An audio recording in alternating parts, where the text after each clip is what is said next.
பொன்னியின் செல்வன் வரலாற்று புதினம். கல்கி ரா. கிருஷ்ணமூர்த்தி. முதல் பாகம். புதுவெள்ளம். அத்தியாயம் 2. ஆழ்வார்க்கடியான் நம்பி. ஏரிக்கரையில் இருந்து கீழிறங்கி தென் திசை சென்ற பாதையில் குதிரையை செலுத்தியபோது வந்தியத்தேவனுடைய உள்ளம் ஏரி அலைகளின் மீது நடனமாடிய படகைப் போல் ஆனந்த கூத்தாடியது. உள்ளத்தின் உள்ளே மறைந்து கிடந்த குதூகலம் பொங்கி ததும்பியது.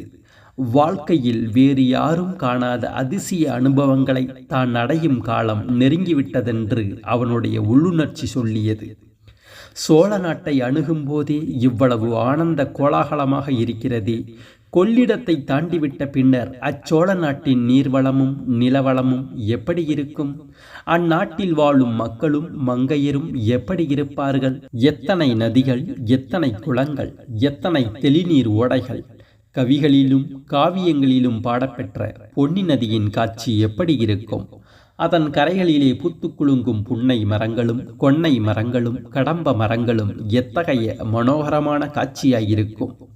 நீரோடைகளில் குவளைகளும் குமுதங்களும் கண்காட்டி அழைப்பதும் செந்தாமரைகள் முகமலர்ந்து வரவேற்பதும் எத்தகைய இனிய காட்சியாயிருக்கும்! காவேரியின் இரு கரைகளிலும் சிவபக்தி செல்வர்களான சோழ பரம்பரையினர் எடுப்பித்துள்ள அற்புத வேலைப்பாடமைந்த ஆலயங்கள் எவ்வளவு அழகாயிருக்கும்! ஆஹா, பழையாறை நகர், சோழ மன்னர்களின் தலைநகர்! பூம்புகாரையும் உறையூரையும் சிறிய குக்கிராமங்களாக செய்துவிட்ட பழையாறை, அந்நகரிலுள்ள மாட மாளிகைகளும் கூட கோபுரங்களும் படை வீடுகளும் கடை வீதிகளும் சிவாலய கற்றளிகளும் திருமாலுக்குரிய விண்ணகரங்களும் எப்படி இருக்கும்? அந்த ஆலயங்களில் இசை வல்லவர்கள் இனிய குரலில் தேவார பாடல்களையும் திருவாய்மொழி பாசுரங்களையும் பாடக் கேட்டோர் பரவசமடைவார்கள் என்று வந்தியத்தேவன் கேள்வியுற்றிருந்தான். அவற்றையெல்லாம் கேட்கும் பேறு தனக்கு விரைவில் கிடைக்கப் போகிறது. இது மட்டும்தானா? சில நாளைக்கு முன்பு வரையில் தான் கனவிலும் கருதாத சில பேர்களும் கிட்டப்போகின்றனர். வீரத்தில் வேலனையும் அழகில் மன்மதனையும் நிகர்த்த பராந்தக சுந்தர சோழ மகாராஜாவை நேருக்கு நேர் காணப்போகிறான். அவ்வளவுதானா? அவருடைய செல்வ புதல்வி ஒப்புயர்வு இல்லாத நாரிமணி குந்தவை பிராட்டியையும் காணப்போகிறான். ஆனால் வழியில் தடை எதுவும் நேராமல் இருக்க வேண்டும். எந்த தடை நேர்ந்தால்தான் என்ன? கையிலே வேல் இருக்கிறது, இடையில் தொங்கிய உரையிலே வாள் இருக்கிறது, மார்பிலே கவசம் இருக்கிறது, நெஞ்சிலே உரம் இருக்கிறது.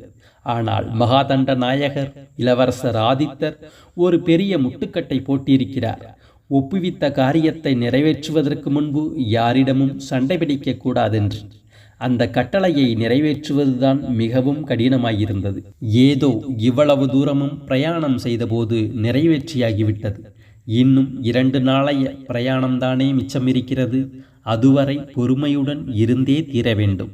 ஆதவன் மறைவதற்குள் கடம்பூரை அடைய வேண்டும் என்ற கருத்துடன் சென்று கொண்டிருந்த வந்தியத்தேவன் சிறிது நேரத்துக்கெல்லாம் வீர நாராயணபுர விண்ணகரக் கோவிலை நெருங்கினான். அன்று ஆடி திருமஞ்சன திருவிழாவும் சேர்ந்தபடியால் கோயிலைச் சுற்றியுள்ள மரத்தோப்புகளில் பெரும் ஜனக்கூட்டம் சேர்ந்திருந்தது. பலாச்சுளைகளும் வாழை பழங்களும் கரும்பு களிகளும் பலவகை தின்பண்டங்களும் விற்பவர்கள் ஆங்காங்கே கடை வைத்திருந்தார்கள். பெண்கள் தலையில் சூடிக்கொள்ளும் மலர்களையும் தேவ பூஜைக்குரிய தாமரை மொட்டுக்கள் முதலியவற்றையும் சிலர் விற்று கொண்டிருந்தார்கள். தேங்காய், இளநீர், அகில், சந்தனம், வெற்றிலை, வெல்லம், அவல், பொரி முதலியவற்றை சிலர் குப்பல் குப்பலாக போட்டுக்கொண்டிருந்தார்கள். ஆங்காங்கே வேடிக்கை வினோதங்கள் நடந்து கொண்டிருந்தன. ஜோசியர்கள், ரேகை சாத்திரத்தில் வல்லவர்கள், குறி சொல்லுகிறவர்கள், விஷக்கடிக்கு மந்திரிப்பவர்கள், இவர்களுக்கும் அங்கே குறையில்லை. இதையெல்லாம் பார்த்து கொண்டு சென்ற வந்தியத்தேவன் ஓரிடத்தில் ஒரு பெருங்கூட்டம் நின்று கொண்டிருப்பதையும் அந்த கூட்டத்துக்குள்ளே இருந்து யாரோ சிலர் உரத்த குரலில் வாக்குவாதம் செய்யும் சத்தம் வருவதையும் கவனித்தான். என்ன விவாதம் நடைபெறுகிறது என்பதை அறிந்து கொள்ள அவனுக்கு ஆவல் பீறிக்கொண்டு எழுந்தது. அந்த ஆவலை அடக்கிக் கொள்ள அவனால் முடியவில்லை. கூட்டத்துக்கு வெளியில் சாலை ஓரமாக குதிரையை நிறுத்திவிட்டு கீழே இறங்கினான். குதிரையை அங்கேயே நிற்கும்படி தட்டி கொடுத்து சமிக்ஞையால் சொல்லிவிட்டு கூட்டத்தை பிளந்து கொண்டு உள்ளே போனான். அங்கே விவாதத்தில் ஈடுபட்டிருந்தவர்கள் 3 பேர்தான் என்பதை பார்க்க அவனுக்கு வியப்பு ஏற்பட்டது. ஆனால் விவாதத்தில் ஈடுபட்டவர்கள் 3 பேர்தான் என்றாலும் கூட்டத்தில் இருந்தவர்கள் பலர் அவ்வப்போது அவர்களுக்கு உகந்த வாதக்காரரின் கட்சியை ஆதரித்து கோஷங்களை எழுப்பினார்கள். அதனாலேதான் அவ்வளவு சத்தம் எழுந்தது என்பதை வந்தியத்தேவன் தெரிந்து கொண்டான். பிறகு என்ன விவாதம் நடைபெறுகிறது என்பதை கவனித்தான். வாதமிட்ட மூவரில் ஒருவர் உடம்பெல்லாம் ஊர்த்தவ புண்டரமாக சந்தனம் அணிந்து தலையில் முன்குடுமி வைத்திருந்த வைஷ்ணவ பக்த சிகாமணி. கையில் அவர் ஒரு குறுந்தடியும் வைத்திருந்தார். கட்டையாயும் குட்டையாயும் வைரம் பாய்ந்த திருமேனியுடன் விளங்கினார். இன்னொருவர் தமது மேனியெல்லாம் பட்டை பட்டையாய் திருநீர் அணிந்திருந்த சிவபக்தர். மூன்றாவது மனிதர் காவி வஸ்திரம் தரித்து தலையையும் முண்டனம் செய்து கொண்டிருந்தார். அவர் வைஷ்ணவரும் அல்ல, சைவரும் அல்ல, இரண்டையும் கடந்தவரான அத்வைத வேதாந்தி என்று தெரிய வந்தது. சைவர் சொன்னார், ஓ ஆழ்வார்க்கடியான் நம்பியே, இதற்கு விடை சொல்லும். சிவபெருமானுடைய முடியை காண்பதற்கு பிரம்மாவும் அடியை காண்பதற்கு திருமாலும் முயன்றார்களா இல்லையா? முடியும் அடியும் காணாமல் இருவரும் வந்து சிவபெருமானுடைய பாதங்களில் சரணாகதி அடைந்தார்களா இல்லையா? அப்படி இருக்க சிவபெருமானை காட்டிலும் உங்கள் திருமால் எப்படி பெரிய தெய்வமாவார்? இதை கேட்ட ஆழ்வார்க்கடியான் நம்பி தன் கைத்தடியை ஆட்டிக்கொண்டு, சரிதான் காணும் வீரசைவ பாததூளி பட்டரே, நிறுத்தும் பேச்சை. இலங்கை அரசனாகிய தசகண்ட ராவனுக்கு உம்முடைய சிவன் வரங்கள் கொடுத்தாரே, அந்த வரங்கள் எல்லாம் எங்கள் திருமாலின் அவதாரமாகிய ராமபிரானின் கோதண்டத்தின் முன்னால் தவிடுபொடியாக போகவில்லையா? அப்படி இருக்க எங்கள் திருமாலை காட்டிலும் உங்கள் சிவன் எப்படி பெரிய தெய்வமாவார் என்று கேட்டான். இந்த சமயத்தில் காவி வஸ்திரம் அணிந்த அத்வைத சந்நியாசி தலையிட்டு கூறியதாவது, நீங்கள் இருவரும் எதற்காக வீணில் வாதமிடுகிறீர்கள்? சிவன் பெரிய தெய்வமா விஷ்ணு பெரிய தெய்வமா என்று எத்தனை நேரம் நீங்கள் வாதித்தாலும் விவகாரம் தீராது. இந்த கேள்விக்கு பதில் வேதாந்தம் சொல்கிறது. நீங்கள் கீழான பக்தி மார்க்கத்தில் இருக்கிற வரையில்தான் சிவன் விஷ்ணு என்று சண்டையிடுவீர்கள். பக்திக்கு மேலே ஞான மார்க்கம் இருக்கிறது. ஞானத்துக்கு மேலே ஞாசம் என்ற ஒன்று இருக்கிறது. அந்த நிலையை அடைந்துவிட்டால் சிவனும் இல்லை, விஷ்ணுவும் இல்லை. சர்வம் பிரம்மமயம் ஜகத். ஸ்ரீ சங்கர பகவத் பாதாச்சாரியார் பிரம்மசூத்திர பாஷ்யத்தில் என்ன சொல்லியிருக்கிறார் என்றால், இச்சமயம் ஆழ்வார்க்கடியான் நம்பி குறுக்கிட்டு, சரிதான் காணும், நிறுத்தும். உம்முடைய சங்கராச்சாரியார் அவ்வளவு உபனிஷதங்களுக்கும் பகவத்கீதைக்கும் பிரம்மசூத்திரத்திற்கும் பாஷ்யம் எழுதிவிட்டு கடைசியில் என்ன சொன்னார் தெரியுமா? பஜகோவிந்தம் பஜகோவிந்தம் பஜகோவிந்தம் மூடமதே என்று 3 வாட்டி சொன்னார். உம்மை போன்ற மௌடிகர்களை பார்த்துதான் மூடமதே என்று சங்கராச்சாரியார் சொன்னார் என்று கூறியதும் அந்த கூட்டத்தில் ஆகாகாரமும் பரிகாச சிரிப்பும் கரகோஷமும் கலந்து எழுந்தன. ஆனால் சந்நியாசி சும்மா இருக்கவில்லை. அடே முன்குடும்பி நம்பி, நான் மூடமதி என்று சொன்னது சரிதான். ஏனென்றால் உன் கையில் விருந்தடியை வைத்து கொண்டிருக்கும் நீ விருந்தடியனாகிறாய். உன்னை போன்ற விருந்தடியனோடு பேச வந்தது என்னுடைய மூடமதியினால்தானே என்றார். ஓய் சுவாமிகளே, என் கையில் வைத்திருப்பது விருந்தடியல்ல, வேண்டிய சமயத்தில் உம்முடைய மொட்டை மண்டையை உடைக்கும் சக்தி உடையதும் காணும் என்று கூறிக்கொண்டே ஆழ்வார்க்கடியான் கையில் இருந்த குறுந்தடியை ஓங்கினான். அதை பார்த்த அவன் கட்சியார் ஓஹோ என்று ஆர்ப்பரித்தனர். அப்போது அத்வைத சுவாமிகள், அப்பனை நிறுத்திக்கொள், தடி உன்னுடைய கையிலேயே இருக்கட்டும். அப்படியே நீ உன் கைத்தடியால் என்னை அடித்தாலும் அதற்காக நான் கோபம் கொள்ள மாட்டேன். உன்னுடன் சண்டைக்கு வரவும் மாட்டேன். அடிப்பதும் பிரம்மம், அடிபடுவதும் பிரம்மம். என்னை நீ அடித்தால் உன்னையே அடித்துக் கொள்கிறவனாவாய் என்றார். ஆழ்வார்க்கடியான் நம்பி, இதோ எல்லோரும் பாருங்கள், பிரம்மத்தை பரபிரம்மம் திருச்சாத்து சாத்தப் போகிறது. என்னை நானே தடிகொண்டு தாக்கப் போகிறேன் என்று தடியை சுழற்றிக்கொண்டு சுவாமிகளை நெருங்கினான். இதையெல்லாம் பார்த்து கொண்டிருந்த வல்லவரையனுக்கு ஒரு கணம் அந்த முன்குடுமி நம்பியின் கைத்தடியை வழிமறித்து பிடுங்கிக் கொண்டு அவனை அந்த தடியினால் 4 திருச்சாத்து சாத்தலாமா என்று தோன்றியது. ஆனால் திடீரென்று சுவாமியாரை காணோம். கூட்டத்தில் புகுந்து அவர் மறைந்து விட்டார். அதை பார்த்து கொண்டிருந்த வைஷ்ணவ கோஷ்டியார் மேலும் ஆர்ப்பரித்தார்கள். ஆழ்வார்க்கடியான் வீரசைவருடைய பக்கமாக திரும்பி, ஓய் பாததூளி பட்டரை, நீர் என்ன சொல்லுகிறீர்? மேலும் வாதம் செய்ய விரும்புகிறீரா அல்லது சுவாமியாரை போல் நீரும் ஓட்டம் எடுக்கிறீரா என்றான். நானா? ஒரு நாளும் நான் அந்த வாய் வேதாந்தியைப் போல் ஓட்டம் எடுக்க மாட்டேன். என்னையும் உம்முடைய கண்ணன் என்று நினைத்தீரோ? கோபியர் வீட்டில் வெண்ணெய் திருடி உண்டு மத்தால் அடிபட்டவன்தானே உம்முடைய கண்ணன் என்று பாததூளி பட்டர் சொல்வதற்குள் ஆழ்வார்க்கடியான் குறுக்கிட்டான். ஏன் காணும், உம்முடைய பரமசிவன் பிட்டுக்கு மண் சுமந்து முதுகில் அடிபட்டதை மறந்துவிட்டீரோ என்று கேட்டுக்கொண்டு கைத்தடியை வீசிக்கொண்டு வீர சைவர் அருகில் நெருங்கினான். ஆழ்வார்க்கடியான் நல்ல குண்டாதி குண்டன், வீர சைவராகிய பாததூளி பட்டரோ சற்று மெலிந்த மனிதர். மேற்கூறிய இருவரையும் விவாதத்தில் உற்சாகப்படுத்தி வந்தவர்கள் தாங்களும் கைகலக்க ஆயத்தமாகி ஆரவாரம் செய்தார்கள். இந்த மூடச் சண்டையை தடுக்க வேண்டும் என்ற எண்ணம் வல்லவரையன் மனதில் உண்டாயிற்று. அவன் எழுந்து நின்ற இடத்தில் இருந்து சற்றும் முன்னால் வந்து, எதற்காக ஐயா நீங்கள் சண்டை போடுகிறீர்கள்?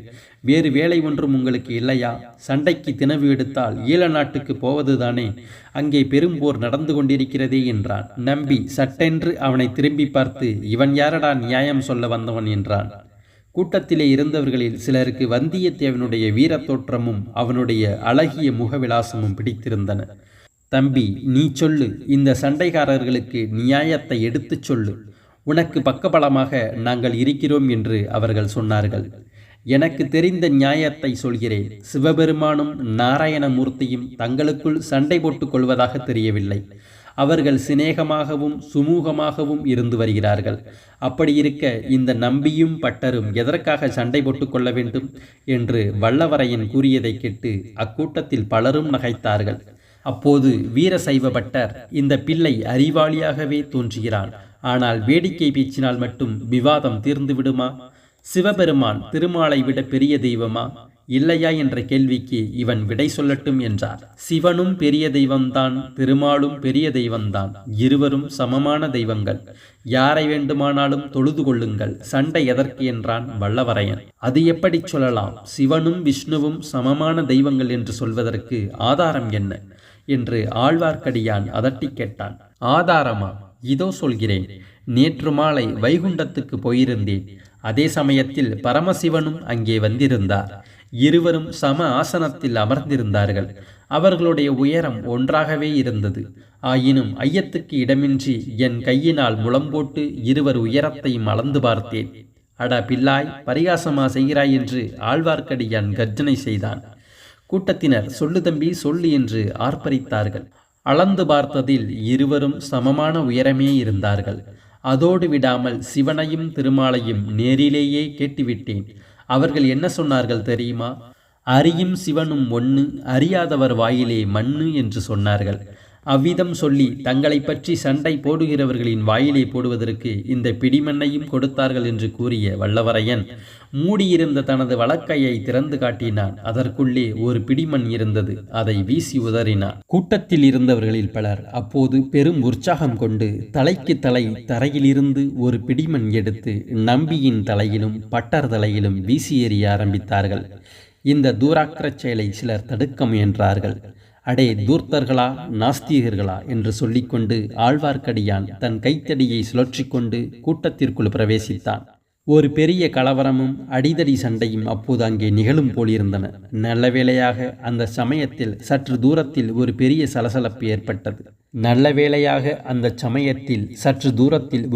சலசலப்பு ஏற்பட்டது.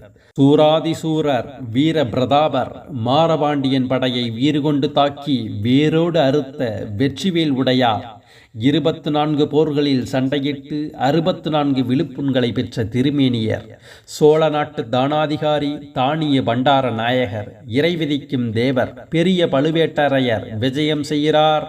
பராக் பராக், வழிவிடுங்கள் என்று இடிமுழக்க குரலில் கட்டியம் கூறுதல் கேட்டது. இவ்வாறு கட்டியம் கூறியவர்கள் முதலில் வந்தார்கள். பிறகு முரசு அடிப்பவர்கள் வந்தார்கள். அவர்களுக்கு பின்னால் பனைமரக்கொடி தாங்குவோர் வந்தார்கள். பின்னர் கையில் வேல் பிடித்த வீரர்கள் சிலர் கம்பீரமாக நடந்து வந்தார்கள். இவர்களுக்கு பின்னால் வந்த அலங்கரித்த யானையின் மீது ஆஜானு பாகுவான கரிய திருமேனியர் ஒருவர் வீற்றிருந்தார். மத்தகஜத்தின் மேல் அந்த வீரர் வீற்றிருந்த காட்சி ஒரு மாமலை சிகரத்தின் மீது கரிய கொண்டல் ஒன்று தங்கியது போல் இருந்தது. கூட்டத்தில் இருந்தவர்கள் அத்தனை பேரும் சாலையின் இருபுறத்திலும் வந்து நின்றது போல் வல்லவரையனும் வந்து நின்று பார்த்தான். யானை மீது இருந்தவர்தான் பழுவேட்டரையர் என்பதை ஊகித்து கொண்டான். யானைக்கு பின்னால் பட்டுத்திரையினால் மூடப்பட்ட சிவிகை ஒன்று வந்தது. அதற்குள் இருப்பது யாரோ என்று வல்லவரையன் சிந்திப்பதற்குள்ளே செக்கச்சிவந்த நிறத்துடன் வளையல்களும் கங்கணங்களும் அணிந்த ஒரு கரம் சிவிகைக்குள்ளே இருந்து வெளிப்பட்டு பல்லக்கின் பட்டுத்திரையை சிறிது விலக்கியது. மேகத்தினால் மூடப்பட்டிருந்த பூரண சந்திரன் மேகத்திரை விலகியதும் பளீரென்று ஒளி வீசுவது போல் சிவிகைக்குள்ளே காந்திமயமான ஒரு பெண்ணின் முகம் தெரிந்தது. பெண்குலத்தின் அழகை கண்டுகளிக்கும் கண்கள் வல்லவரையனுக்கு உண்டு என்றாலும் அந்த பெண்ணின் முகம் பிரகாசமான பூரண சந்திரனை ஒத்த பொன் முகமாயிருந்தாலும் எக்காரணத்தாலோ வல்லவரையனுக்கு அம்முகத்தை பார்த்ததும் உள்ளத்தில் மகிழ்ச்சி தோன்றவில்லை. இனம் தெரியாத பயமும் அருவருப்பும் ஏற்பட்டன. அதே நேரத்தில் அந்த பெண்ணின் கண்கள் வல்லவரையனுக்கு அருகில் உற்று நோக்கின. மறுகணம் ஒரு பீதிகரமான பெண் குரலில் கிரீச்சென்று கூச்சல் கேட்டது. உடனே சிவிகையின் பட்டுத்திரை முன்போல் மூடிக்கொண்டது. வல்லவரையன் தன் அக்கம் பக்கத்தில் நோக்கினான். தனக்கு அருகில் எதையோ யாரையோ பார்த்துவிட்டுத்தான் அந்த மாது கிரீச்சிட்டு விட்டு சிவிகை திரையை மூடிக்கொண்டாள் என்று அவன் உள்ளுணர்ச்சி சொல்லிற்று. எனவே சுற்றுமுற்றும் பார்த்தான். ஆழ்வார்க்கடியான் தனக்கு சற்று பின்னால் ஒரு புளிய மரத்தில் சாய்ந்து கொண்டு நிற்பதை கண்டான். அந்த வீர வைஷ்ணவ நம்பியினுடைய முகம் சொல்ல முடியாத விகாரத்தை அடைந்து கோர வடிவமாக மாறியிருப்பதையும் பார்த்தான். வல்லவரையனுடைய உள்ளத்தில் காரணம் விளங்காத திகைப்பும் அருவருப்பும் ஏற்பட்டன.